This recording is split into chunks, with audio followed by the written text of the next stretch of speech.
ये केला देवी मैया की पैदल जो यात्रा कर रहे हैं यहाँ से हैं, उसके लिए हमने चाहा कि सभी पत्रकार बंधुओं से केला देवी मैया जाने के लिए भी कहना चाह रहे हैं सबको। मैं परिवार के साथ हैं, चल सकते हैं सब लोग। हम चाह रहे हैं इस यात्रा को आपके द्वारा और अच्छा जितना भी बढ़िया बना सके उतना आपसे सहयोग चाहते हैं कि गांव-गांव तक, और जिन लोगों से हमारे और भी संपर्क के हैं वो जो भी यात्रा में जाना चाहें उन सभी को हम साथ में पैदल मैया तक लेके जाना चाह रहे हैं। यात्रा ये गौतम ऋषि मंदिर है हमारे यहाँ, उस मंदिर से स्टार्ट करेंगे और आगे फिर धूरकोट मंदिर है, धूरकोट मंदिर होते हुए और रंगेश्वर मंदिर जो कि कचना रोड तिराहे पर है, वहाँ से फिर हम अपनी यात्रा चालू करेंगे। तीनों मंदिर पे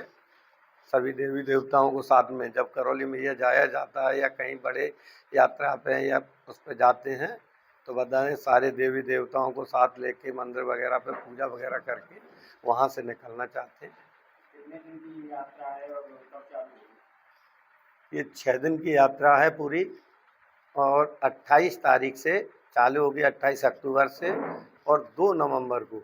वहाँ दोपहर हम लोग पहुँच के मैया पे नेजा वगैरह का कार्यक्रम रखा है और वहाँ पर ही 56 भोग का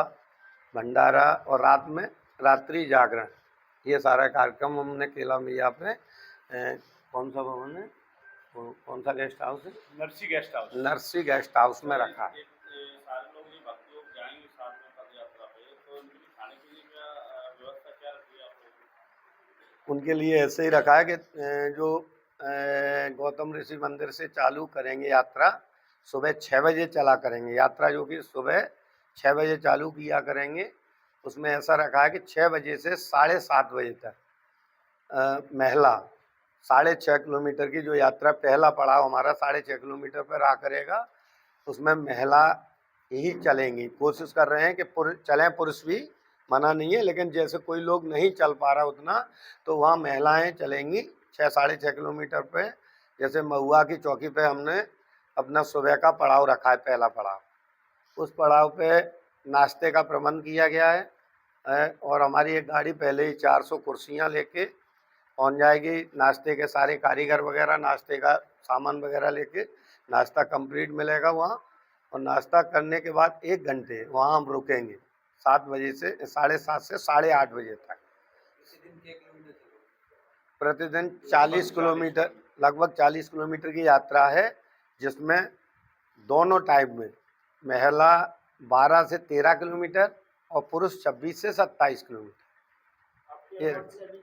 पदयात्रा में कितने लोग शामिल होंगे आपके साथ? पदयात्रा मैया की कृपा से, पता है पहले तो हम ये जानते थे कि 100-150 आदमी बड़ा मुश्किल से जाएगा, लेकिन जब हमने बोलना चालू किया है, लोगों से कहना चालू किया है, तो ऐसा महसूस होता है कि 500 से 600 आदमी इस यात्रा में जाएंगे। नहीं, निश्चित हैं, जिनका रजिस्ट्रेशन टाइप का हमने किया है, जो परिवार सहित जा रहे हैं, ऐसा लग रहा है कि 200 परिवार जाएंगे और उसके बाद 100 लोग अन्य भी जाएंगे जो परिवार के साथ नहीं जाएंगे, अकेले जाएंगे। 200 महिलाएं और इसमें 300 से 350 पुरुष। ऐसा लग रहा है कि गुरमी नगर से और हमारे रिश्तेदार नातेदार जो भी हमारे ऐतिबारिक सबसे कहा है, कोशिश की है कि ज़्यादातर लोग जो हमारे साथ चल सकते हैं उनको,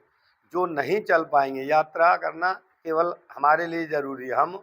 और मिसेज, मतलब हम हमारी धर्मपत्नी जिनको बोला है वो दोनों मिलके पूरी यात्रा करेंगे।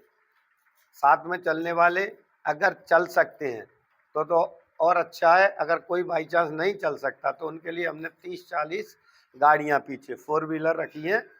वो साथ चलेंगी यात्रा तक। वह जो भी नहीं चल पा रहा उसको वो अपने स्थान से लेंगी, और जहां हमारा रुकना है, जैसे नाश्ते का पॉइंट है या खाने का पॉइंट है, जैसे दोपहर का खाना है हमारा है पोरसा, तो वो यहाँ से पोरसा तक उनको पहुँचाने का काम करेंगे। यात्रा का मुख्य उद्देश्य क्या है? कोई नहीं, छोटे में बोला गया था कि करौली मैया की एक पैदल यात्रा करेंगे, बहुत समय से सोचा विचारी कर रहे थे। अभी सब मैया की कृपा से बहुत अच्छे काम होते जा रहे हैं घर परिवार में, तो मैया की याद आई, हमने की यात्रा पूरी करो कैसे भी करके, क्योंकि बताएं कुछ लोग इस यात्रा को राजनीतिक दृष्टिकोण से भी ना ना कि बिल्कुल बिल्कुल नहीं, ना हम अभी राजनीतिक दृष्टि से कोई काम कर रहे, ना राजनीति में अभी है जो मान लेना। अच्छा, ये यात्रा पूरी तरह बिल्कुल धार्मिक है और कहीं ना कहीं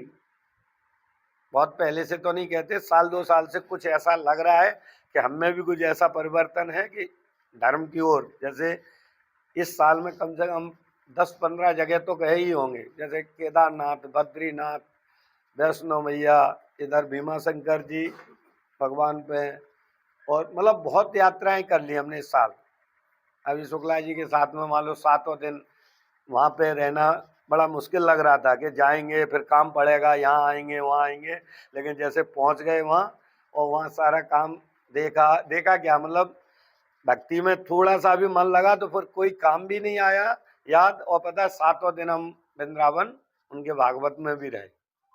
तो ये यदि भी कोई और परिवार इस आपकी पदयात्रा में जुड़ना चाहे तो वो कैसे जुड़ सकता है, वो भी कोई भी जानना किसी से भी, पता है हमने बहुत एक करौली चलो ऐप करके बनाया है, उसमें हम कोशिश कर रहे हैं ज्यादातर लोगों को जोड़ने की,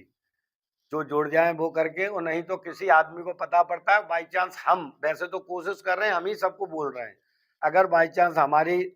बोलना नहीं हो पा रहा, हमारा दोस्त कोई कह नहीं पा रहा, तो अगर वो फोन करते हैं तो वो हमारे संग चल सकते हैं। सब लोग जितने भी लोग हैं, हमने कम से कम 500 लोगों की तो हमने व्यवस्था की ही है। और अगर हमको ऐसा लगेगा यात्रा में 700 लोग हो रहे हैं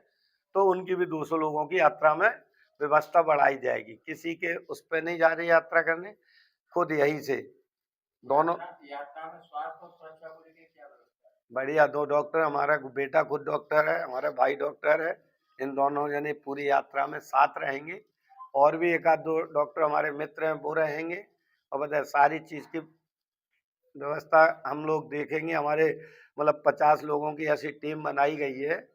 जो लड़के आगे दौड़ के उससे ये पूछा बताई करते रहेंगे, कौन इस यात्रा में चल पा रहा है, कौन नहीं चल पा रहा है। जो नहीं चल पा रहा उसको वो कहीं ना कहीं अपनी गाड़ियों से उससे ले जाके अपने स्थान पर पहुंचाएंगे।